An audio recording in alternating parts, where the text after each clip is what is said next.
గత కొంతకాలంగా ఇదివరకు విడుదల రజని నేరుగా పోలీస్ కంప్లైంటే చేసింది.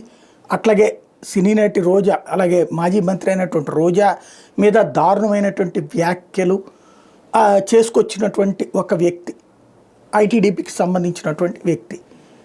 వాస్తవంగా అతను అందరినీ చాలా చులకనగా, చాలా దుర్భాషలుగా మాట్లాడడం అన్నటువంటిది అతని నైజం.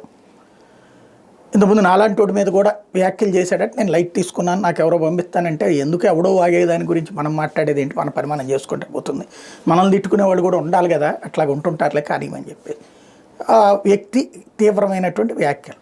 అయితే దాంతో పాటుగా భారతీ గారి గురించి నేను ఒక్కసారి గుర్తుకు తెచ్చుకుంటే గత 2-3 సంవత్సరాల నుంచి హెచ్చరిస్తూ వస్తున్నా.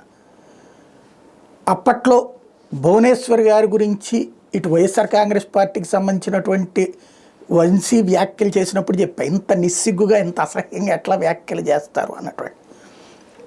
అదే సందర్భంలో అసెంబ్లీలో ఆ అంశం వచ్చినటువంటి రోజున కూడా చెప్పా, అసలు రీజన్ ఇదే చంద్రబాబు గారు ఆవేదన చెందడానికి. ఎందుకంటే అప్పుడు వైసీపీ వాళ్ళు ఏది ఆధారం అన్నప్పుడు ఆధారం ఇదే అన్నటువంటి పాయింట్ కూడా నేనే వివరంగా చెప్పాను.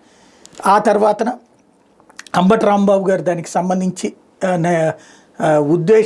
నేను తప్పుగా అనలేదు, అలా అనుకునుంటే క్షమించండి అన్నారు తప్పించి బాధ్యతగా చెప్పలేదు, అది ఖచ్చితంగా తప్పే నేనే చెప్పాను. ఆ తర్వాతన ఇక దారుణమైనటువంటి ఇష్యూస్ వచ్చినాయి. ఏదైతే జ్యోతి ఈనాడులో రాసుకొచ్చినటువంటిది, వివేకానంద రెడ్డి హత్య సందర్భంగా ఫోన్ కాల్స్ ఒకటి సిబిఐ వాళ్ళు చెప్పినటువంటి దాని ప్రకారం తెల్లవారుజామున 3 గంటలకి భారతికి అవినాష్ ఫోన్ చేశాడు అన్నటువంటి వ్యాఖ్య పాయింట్ని బేస్ చేసి చాలా పెద్ద ట్రోలే జరిగింది. అదేదో సినిమా కూడా తీసినట్టున్నారు, వివేకం సినిమాలో కూడా ఆ టైప్లోనే ప్రొజెక్ట్ చేసుకొచ్చారు.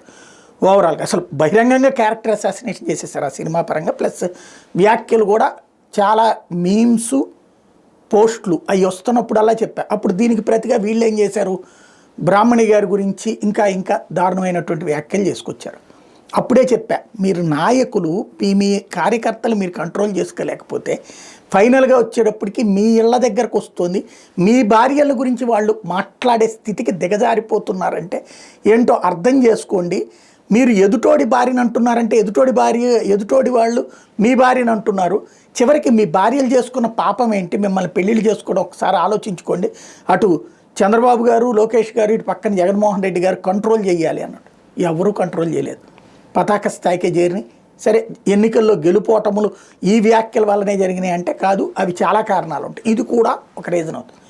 అయితే ఎలక్షన్ అయిపోయినప్పటి నుంచి కూడా భారతి గారి గురించి టార్గెట్ వ్యాఖ్యలలో, ప్రెస్ మీట్లలో కావాలని తెలుగుదేశం నాయకులు వాడటం బిగిన్ చేశారు.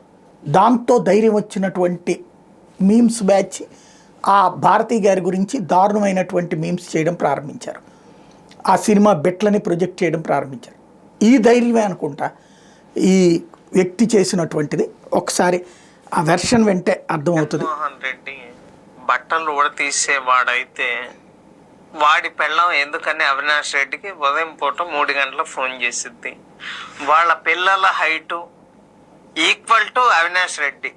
మీకు అక్కడే తేడా ఏంటో తెలుసు. ఈరోజు నేను చేసిన వీడియో చాలా తప్పుగా మాట్లాడాను. దయచేసి అమ్మ భారతి, జగన్మోహన్ రెడ్డి గారికి, మీ ఇద్దరు కూడా దయచేసి, నేను నిజం చెప్తున్నాను, నేను అన్నమాట చాలా తప్పు. మీ భారతి గారి కాళ్ళు పట్టుకొని నేను ఒక ఆడ వారి గురించి ఇలాగ మాట్లాడటం నా తప్పు. దయచేసి మీ కాళ్ళు పట్టుకుని నేనైతే క్షమించండి. నేనైతే క్షణికావేశంలో ఈ మాట అనాల్సి వచ్చింది, క్షమించి దయచేసి. నేనైతే ఈ రోజు మాట్లాడిన మాటలకి ఒక ఆడవారిని ఇలాగ మాట్లాడిన తర్వాత నేనైతే మాత్రం దయచేసి క్షమించండి ప్లీజ్. నేనైతే ఇంకనైతే వీడియోలు చేయదలుచుకోలేదు. నేను చేసిన పొరపాటు జీవితంలో ఇంకా నేనైతే చేయదలుచుకోలేదు. అమ్మ క్షమించు భారతి. ఇది వాస్తవంగా ఈ క్యాండిడేట్కి సంబంధించినటువంటి ఇది. ఇతను ఏంటంటే చాలామంది గురించి ఇట్లాంటి మాటలు మాట్లాడడం అన్నటువంటిది సహజంగా చేస్తూ ఉంటాడు అన్నటువంటిది ఇంతకుముందు కూడా వచ్చినటువంటి ఇష్యూ. ఇక్కడ పాయింట్ అలా ఏంటంటే ఇప్పుడు ఇతన్ని సస్పెండ్ చేశారు పార్టీ నుంచి, ఐటీడీపీ కార్యకర్త అన్నటువంటి పాయింట్ ఒకటి, ఇతన్ని సస్పెండ్ చేశారు number 1. At the same time ఇతనికి సంబంధించినటువంటి అంశంలో చూసుకుంటే ఏదైతే ఇట్లాంటి వ్యాఖ్యలు అన్నటువంటిది చేసే వాళ్ళని ఎవరిని కూడా మేము సహించము అన్నటువంటిది పార్టీ చెప్పింది, Telugu Desam party. At the same time ఇతన్ని అరెస్ట్ చేయమంది కొద్దిసేపటి క్రితం ఇతన్ని అరెస్ట్ చేసినట్టుగా పోలీసులు ప్రకటించారు. దానికి సంబంధించినటువంటి ఫోటోను కూడా పోలీసులు రిలీజ్ చేశారు. పోలీసులతో అతను ఆర్గ్యూ చేస్తున్నటువంటిది కూడా ఏదైతే ఇట్లాగా ఈ విధమైనటువంటి ఫోటోను కూడా రిలీజ్ చేశారు. పోలీసులతో ఆర్గ్యూ చేస్తూ అతను అరెస్ట్ అయినటువంటి సందర్భం కూడా. ఓవరాల్గా ఈ దారుణమైనటువంటి కామెంట్స్ కథ కొత్త మలుపు తిరిగింది.